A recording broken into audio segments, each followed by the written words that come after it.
জয় শ্রীরাম, জয় শ্রীরাম, জয় শ্রীরাম। বন্ধুরা, আগামীকাল ভগবান শ্রীরামচন্দ্রের জন্মতিথি। এই দিনেই ভগবান ত্রেতা যুগে অবতীর্ণ হয়েছিলেন, তাই মহাদিনকে রামনবমী বলা হয়। মানা হয় এই দিনে সামান্য কিছু কাজ করলে মানুষের দুর্ভাগ্য চিরতরে নাশ হয়ে যায়।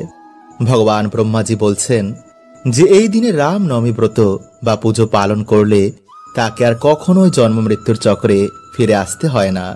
সে মৃত্যুর পর ব্রহ্মলোকে স্থান পায়। এছাড়াই ব্রত বা পুজো পালন করলে গরিব ধনী হয়ে যায়। যাদের সন্তান হয় না তারা সন্তান প্রাপ্তি করে, পরিবারে আসে অপার সুখ শান্তি এবং পরিবারের সকলে সুস্থ ও নিরোগ থাকে। এমনকি এই রামনবমীর কথা কানে শ্রবণ করলেই মানুষের মন শান্ত হয়ে যায়। তাই বন্ধুরা, আপনারা বুঝতেই পারছেন যে এই নবরাত্রি চলাকালীন এই রামনবমী ব্রতের মাহাত্ম্য কতটা। তাই বন্ধুরা, এই দিনে আপনারা কি করবেন এবং কি কি কার্য এই দিনে ভুলেও করবেন না, ব্রত রাখলে আপনারা এই দিনে কি খেতে পারবেন এবং কি খাবেন না, ভগবানকে কোন ফুল দিয়ে পুজো দেবেন, সকালে ঘুম থেকে উঠে কি মন্ত্র জপ করলে মানুষের দুর্ভাগ্যের নাশ হয়ে যায়, এই সকল কিছু বন্ধুরা আমরা আজকের এই ভিডিওতে জানব। তাই ভিডিওটি কিন্তু বন্ধুরা আপনারা অবশ্যই পুরো দেখুন এবং ভিডিওটি বন্ধুরা আপনারা একটি লাইক করে কমেন্টে আপনারা বলুন জয় শ্রীরাম। নাম্বার 1, বন্ধুরা, এবছর 2025 সালে এই রামনবমী তিথি শুরু হচ্ছে আগামীকাল 5ই এপ্রিল শনিবার দিন সন্ধ্যে 5:26 থেকে পরের দিন 6ই এপ্রিল রবিবার দিন সন্ধ্যে 7:22 পর্যন্ত এই রামনবমী তিথি থাকছে। ফলে উদয়া তিথি অনুসারে আগামী 6ই এপ্রিল রবিবার দিনে আপনারা রামনবমীর ব্রত উপবাস পুজো অর্চনা সম্পন্ন করবেন। কিন্তু আগামীকাল শনিবার থেকে যেহেতু এই রামনবমী তিথি শুরু হয়ে যাচ্ছে এবং এই সময় যেহেতু নবরাত্রি চলছে, তাই মহাযোগে যদি বন্ধুরা আপনারা সিঁদুরের সামান্য জিনিসটি মিশিয়ে দিতে পারেন বা এই রামনবমী চলাকালীন বাড়িতে সামান্য পাতাটি আপনারা যদি পরিয়ে দেন, তো নতুন বছরে বন্ধুরা আপনাদের বাড়ি থেকে অশান্তি, দুর্ভাগ্য, রোগ ব্যাধি এমন নানা রকম সমস্যা থেকে আপনারা অনেক রেহাই পাবেন। ফলে নতুন বছরে বন্ধুরা আপনাদের আর্থিক ভাগ্য তো ফিরবেই এবং কাজে সফলতা আসবে, বাড়িতে সুখ শান্তি আপনাদের বজায় থাকবে। তাই বন্ধুরা, এই রামনবমী পুজোর সব থেকে শুভ সময় হচ্ছে আগামী 6ই এপ্রিল রবিবার দিন বেলা 11:08 থেকে বেলা 1:39 মধ্যে। তাই এই সময়ের মধ্যেই কিন্তু বন্ধুরা আপনারা বাড়িতে ভগবান শ্রীরামচন্দ্রের পুজো অর্চনা দেবেন। কিন্তু যারা বন্ধুরা ব্রত রাখছেন তাদের সারা দিনই কিন্তু ব্রত পালন করতে হবে এবং পরের দিন আপনারা এই রামনবমী তিথি শেষ হয়ে যাওয়ার পর আপনারা স্নান করে ভগবান শ্রীরাম বা লক্ষ্মী নারায়ণ বা রাধা কৃষ্ণের পুজো অর্চনা করে তবেই কিন্তু এই ব্রত আপনারা পালন করবেন। নাম্বার 2, বন্ধুরা, যেহেতু ভগবান শ্রীরাম সূর্য বংশে জন্মগ্রহণ করেছিলেন, তাই আপনারা কালকের দিনে সকালে তাড়াতাড়ি বা ব্রহ্ম মুহূর্তে ঘুম থেকে উঠেই বাসি বিছানা বসে আপনার এই মন্ত্রটি বলবেন। আর তা হচ্ছে বন্ধুরা, রমন্তে সর্বত্র ইতি রাম শ্রীরামচন্দ্রায় নমঃ। বন্ধুরা, এর মানে প্রভু রামই সর্বত্র বিরাজমান। তিনি প্রত্যেক জীবের হৃদয়ে নিবাস করেন আর প্রত্যেক জীব তার হৃদয়ে নিবাস করেন। সেই করুণাময় প্রভু রামকে আমি 100 কোটি প্রণাম জানাই। এরপর বন্ধুরা আপনারা স্নান করে এসে সূর্যদেবকে কিন্তু অবশ্যই আতপ চাল ও লাল ফুল মিশ্রিত জল অর্পণ করতে ভুলবেন না এবং যে স্থানে আপনারা ভগবান শ্রীরাম বা লক্ষ্মী নারায়ণ পুজো অর্চনা করবেন সেই জায়গাটিকে আপনারা ভালো করে গঙ্গা জল দিয়ে পুছে নিন এবং হাতে সামান্য গঙ্গা জল বা ধান নিয়ে আপনারা একটি সংকল্প করুন যে আজকের দিনে আপনারা এই রামনবমী ব্রত বা ভগবান শ্রীরামচন্দ্রের পুজো অর্চনা করবেন। নাম্বার 3, বন্ধুরা, এই দিনে যারা সম্পূর্ণ নির্জল উপবাস করতে পারবেন না কিন্তু ব্রত রাখতে চান, তারা পঞ্চ রবি শস্য ও পেঁয়াজ রসুন বা আমিষ বাদ দিয়ে আপনারা ভগবানের ব্রত রাখতে পারেন। কিন্তু যারা শুধু এই দিনে ভগবান শ্রীরাম বা ভগবান বিষ্ণু বা ভগবান শ্রীকৃষ্ণ রাধা রানীর পুজো অর্চনা করতে চান, তারা নিরামিষ আহার গ্রহণ করেও এই কার্য করতে পারেন। কিন্তু এই দিনে ভুলেও আপনারা কোনো রকমের পেঁয়াজ রসুন আমিষ জাতীয় খাবার এবং নেশা ভান কিন্তু একদম করবেন না। এই দিনে আপনারা ঝগড়া ঝামেলা সঙ্গম অশান্তি থেকে যতটা পারবেন দূরে থাকুন। চুলদারি নখ এই দিনে আপনারা একদম কাটবেন না। নাম্বার 4, বন্ধুরা এই দিনে ভগবানের পুজো অর্চনায় আপনারা হলুদ ফুল, সাদা ফুল, তুলসী পত্র, তুলসী মঞ্জুরি এবং একটি পদ্ম ফুল পারলে আপনারা ভগবানকে অবশ্যই নিবেদন করুন। এছাড়া এই দিনে ভগবানকে হলুদ ফুল, হলুদ মিষ্টি এবং প্রভু নারায়ণকে শিরনি পারলে কিন্তু অবশ্যই নিবেদন করুন এবং প্রত্যেক ভোগে যেন তুলসী পত্র থাকে।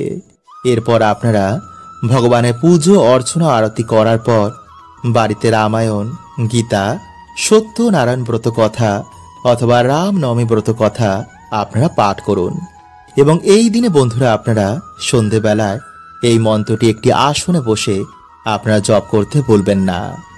আর তা হচ্ছে বন্ধুরা, ওম রাম রামায় নমঃ, ওম রাম রামায় নমঃ, ওম রাম রামায় নমঃ। বন্ধুরা এইভাবেই আপনার এই মন্ত্রটি কাল একটি আসনে বসে 108 বার জপ করলে আপনাদের দুর্ভাগ্যের নাশ তো হবেই এবং সৌভাগ্যের আগমন হবে। তাই এই দিনে বন্ধুরা আপনারা এই দুটো জিনিসের মধ্যে যে কোনো একটি জিনিস অবশ্যই পোড়ান এবং বাড়িতে যদি বন্ধুরা আপনারা ধুনো দেন তো ধুনোর সাথে আপনারা অবশ্যই কিন্তু এই জিনিসটিকে পোড়াবেন। কারণ বন্ধুরা অশুভ শক্তির জন্যই কিন্তু আমাদের বাড়িতে বিভিন্ন রকম সমস্যা দেখা দেয়।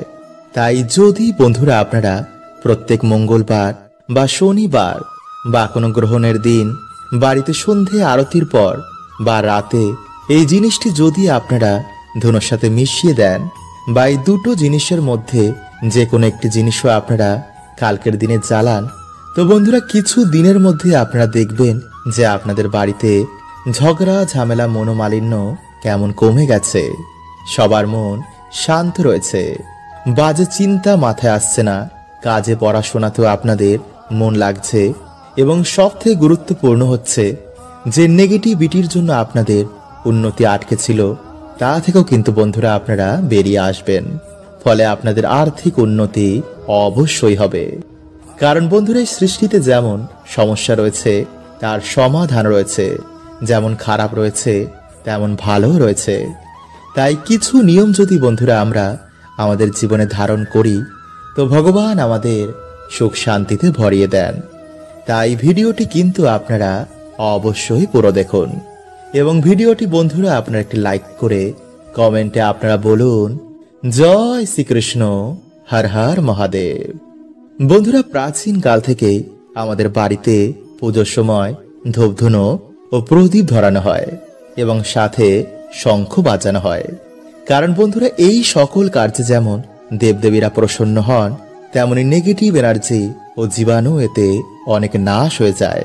তাই প্রত্যেক বাড়িতে আমাদের সন্ধ্যাবেলায় সন্ধ্যা আরতি করার পর এমন অবশ্যই করা দরকার। কারণ বাস্তু শাস্ত্র বলছে যে আমাদের বাড়িতে জমায় অশুভ শক্তি আমাদের পুরো সংসারকে তছনছ করে দিতে পারে।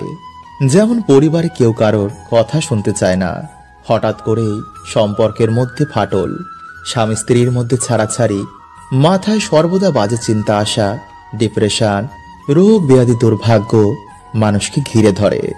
আসলে বন্ধুরা দেখবেন মেঘের জন্য যেমন সূর্যের আলো ঠিক মতন প্রবেশ করতে পারে না, তেমনি বন্ধুরা এই নেগেটিভিটি এই অশুভ শক্তিও আমাদের জীবনে সৌভাগ্যকে আসতে দেয় না। তাই বন্ধুরা বাড়ি থেকে এবং আমাদের জীবন থেকে এই অশুভ শক্তিকে দূর করার জন্য সবার প্রথমে আপনারা যা করবেন তা হচ্ছে সন্ধ্যেবেলায় আপনারা সন্ধে আরতির পর ভগবান শ্রী রামকে স্মরণ করে হনুমান চল্লিশা পাঠ করে তেজপাতা, এলাচ এবং লবঙ্গ মিশিয়ে আপনারা ধুনো জ্বালান এবং সেই ধুনোর গন্ধ আপনারা বাড়িতে সব জায়গায় ছড়িয়ে দিন। অথবা এই দিনে আপনারা 7টি তেজপাতা, লবঙ্গ, এলাচ এগুলো নিয়ে আপনারা আপনাদের মাথার ওপর থেকে 7 বার অ্যান্টি ক্লকওয়াইজ ঘোরাবেন এবং মুখে আপনারা হনুমানজির যে কোনো মন্ত্র জপ করবেন। এরপর আপনারা একটি পাত্রে তামা, মাটি বা ধুনো যে কোনো একটি পাত্র নিয়ে একটি কর্পূর জ্বালিয়ে তার মধ্যে আপনারা এক এক করে সেই 7টি তেজপাতা, লবঙ্গ ও এলাচগুলো দেবেন এবং হনুমানজির মন্ত্র আপনারা সেই সময় পাঠ করবেন। আর হনুমানজিকে বলবেন যেন আপনাদের সকল সমস্যা, আপনাদের বাড়ি থেকে সকল রকমের নেগেটিভ এনার্জি তিনি নাশ করে দেন এবং আপনাদের পরিবারের সকল সদস্যকে তিনি সকল বিপদ থেকে যেন রক্ষা করেন। এবং পরের দিন আপনারা সেই ছাই মানে আগুন জ্বালানোর ছাইটিকে কোনো নদী বা জলাশয়ে গিয়ে ফেলে দেবেন। বন্ধুরা, হিন্দু ধর্মে সিঁদুরের গুরুত্ব অপরিসীম। প্রাচীনকাল থেকে হিন্দু মহিলারা বিবাহের পর সিঁথিতে সিঁদুর পরেন। মানা হয় সিঁদুরের কিছু নিয়ম পালন করলে স্বামীর যেমন আয়ু বৃদ্ধি হয় তেমনি আয় উন্নতিও কিন্তু বাড়ে।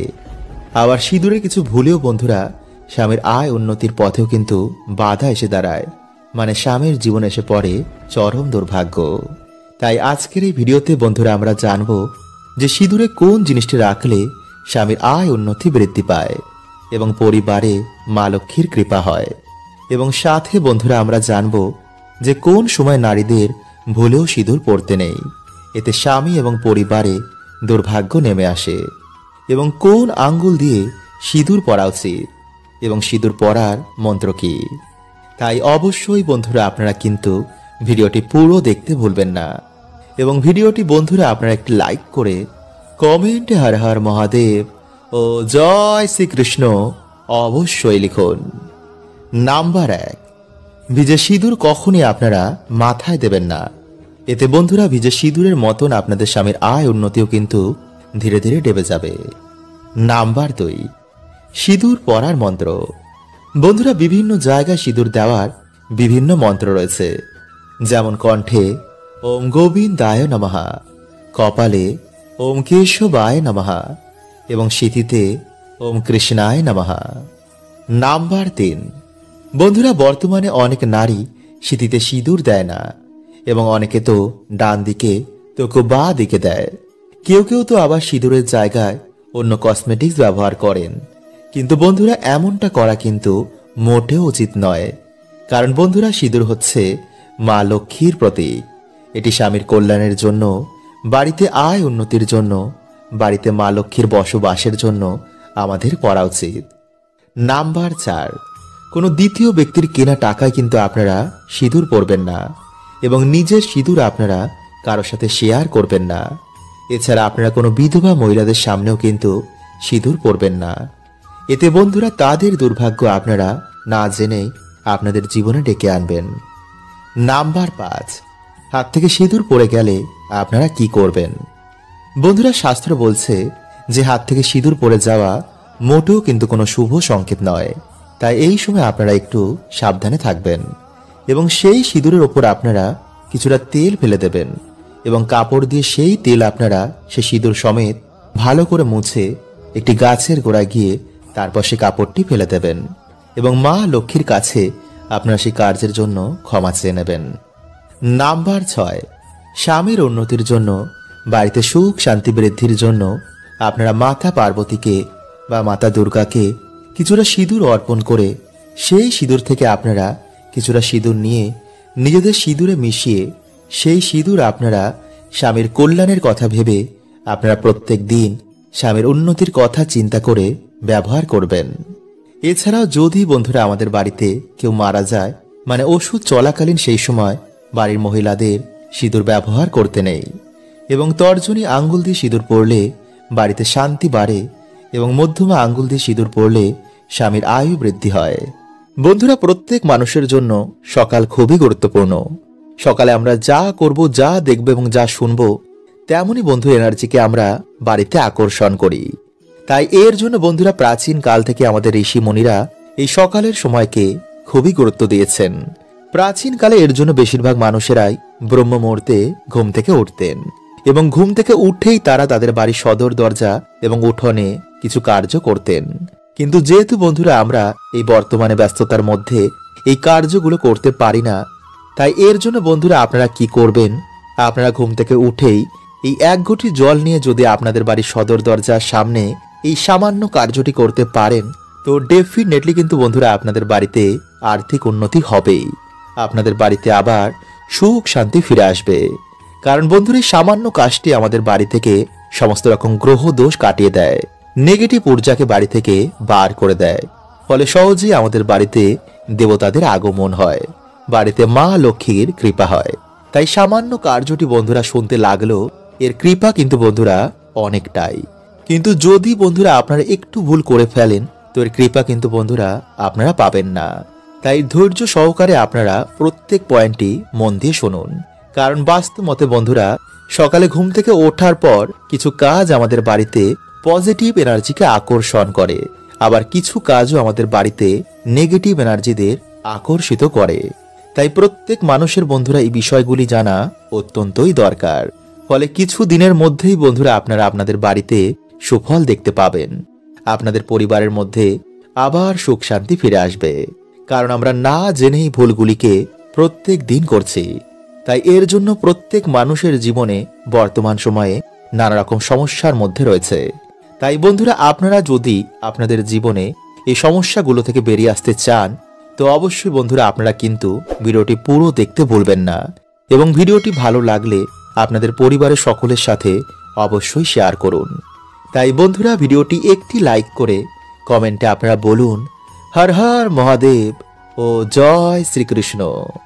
এবং যদি বন্ধুরা আপনারা আমার সাথে ডাইরেক্ট কথা বলতে চান, তো ইনস্টাগ্রামে আমাকে ফলো করতে পারেন।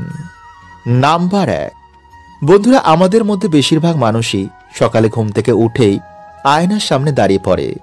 এটা কিন্তু বন্ধুরা আপনারা ভুল করেও করবেন না। কারণ আয়না কি করে, সারা রাত আমাদের বাড়িতে যে নেগেটিভ ঊর্জা রয়েছে তা শোষণ করে নেয়। এবং যখন আপনি সকালবেলায় ঘুম থেকে উঠেই আয়নার সামনে গিয়ে দাঁড়িয়ে পড়বেন, সেই নেগেটিভ এনার্জিকে আয়না আপনার ওপর রিফ্লেক্ট করে দেয়। ফলে খুব সহজেই আপনার মেজাজ হারিয়ে যায়, মাথা গরম থাকে, কোনো কাজে মন বসে না, ফলে সৌভাগ্য আপনার জীবনে আসে না। তাই এই ভুলগুলো কিন্তু বন্ধুরা আপনারা সকালে ঘুম থেকে উঠে একদম করবেন না। নাম্বার 2, বন্ধুরা আপনারা কি করবেন, যে কোনো একটি ঘটের মধ্যে জল ভরে রাতের বেলায় আপনারা আপনাদের ডাইনিং রুম বা দরজার সামনে রেখে দেবেন। এরপর সকালে যখন আপনারা ঘুম থেকে উঠবেন, আপনারা সেই জলটি নিয়ে গিয়ে আপনাদের বাড়ির সদর দরজার ভিতর দিকে দাঁড়িয়ে বাইরের দিকে মুখ করে সেই জলটিকে আপনারা ডান দিক এবং বাঁ দিকে ফেলে দেবেন। এতে বন্ধুরা আপনাদের বাড়ি থেকে গ্রহ দোষ কাটবে। এবং প্রতিনিয়ত যদি আপনারা এই প্রক্রিয়াটি করতে পারেন, তো আপনাদের ডেফিনেটলি আর্থিক উন্নতি হবেই। কারণ বন্ধুরা এই প্রক্রিয়াটি এতটাই শক্তিশালী যে কিছু দিনের মধ্যে এই প্রক্রিয়াটির ফলে বাড়িতে মা লক্ষ্মীর আগমন হয়। নাম্বার 3, বন্ধুরা আমরা প্রত্যেকেই আমাদের বাড়িতে ঘুম থেকে ওঠার পর আমাদের সদর দরজা বা উঠোনের সামনে ঝাড় দিই। কিন্তু বন্ধুরা আপনারা কি করবেন, শনিবার ও রবিবার ঝাড় দেওয়ার আগে সেই জায়গায় আপনারা একটি ঘটিতে জল ভরে তার মধ্যে কিছুটা হলুদ গুলে সেই জলটি ঢেলে দিয়ে তারপর ঝাড় দেবেন। এতে যদি বন্ধুরা কেউ আপনাদের বাড়িতে কোনো রকম ক্ষতি করে থাকে, তো কিছু দিনের মধ্যেই বন্ধুরা সেই ক্ষতি, সেই নেগেটিভ এনার্জি তাদের বাড়িতে রিটার্ন চলে যাবে।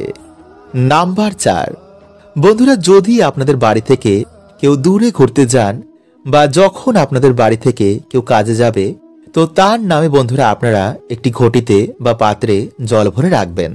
এবং যখন তিনি আপনাদের বাড়িতে ফিরে আসবেন, তার পরের দিন আপনারা সেই পাত্রের জলটি বা সেই ঘটির জলটি আপনারা কোনো গাছে ঢেলে দেবেন। এতে বন্ধুরা পরিবারের মধ্যে সম্পর্ক ভালো হয় এবং নানা রকম বাধা বিঘ্ন থেকে সেই ব্যক্তি রক্ষা পায়। এবং নেগেটিভ এনার্জির প্রভাব আপনাদের জীবনেও এতে কিন্তু পড়বে না। নাম্বার 4, বন্ধুরা মঙ্গলবার ও শনিবার আপনারা একটি আসনে বসে একটি পাত্রে কিছুটা জল নিয়ে সন্ধেবেলায় বা স্নান করে আসার পর হনুমান চল্লিশা, দুর্গা চল্লিশা বা মহা মৃত্যুঞ্জয় মন্ত্র পাঠ করে সেই জলে আপনারা 3 বার ফু দিয়ে আপনারা সেই জল একটি ময়ূরের পালকের মাধ্যমে সারা ঘরে ছিটিয়ে দিন। এই প্রক্রিয়াটি বন্ধুরা আপনারা যদি রোজ করতে পারেন তাহলে তো খুবই ভালো। কিন্তু যদি করতে না পারেন, তো শনি ও মঙ্গলবার কিন্তু এই প্রক্রিয়াটি করতে একদম ভুলবেন না। এছাড়া বন্ধুরা আপনারা এই মন্ত্র কিন্তু একদমই চেঞ্জ করবেন না। মানে যদি আপনারা হনুমান চল্লিশা পাঠ করেন, তো হনুমান চল্লিশা পড়িয়ে আপনারা প্রত্যেক দিনই কার্যটি করবেন। তো আশা করছি বন্ধুরা আপনারা প্রত্যেকেই এর উত্তর পেয়েছেন। এবং যদি আপনাদের মনে কোনো প্রশ্ন থাকে তো কমেন্টে আমাকে অবশ্যই জিজ্ঞেস করুন। হরে কৃষ্ণা, ওম নমঃ শিবায়।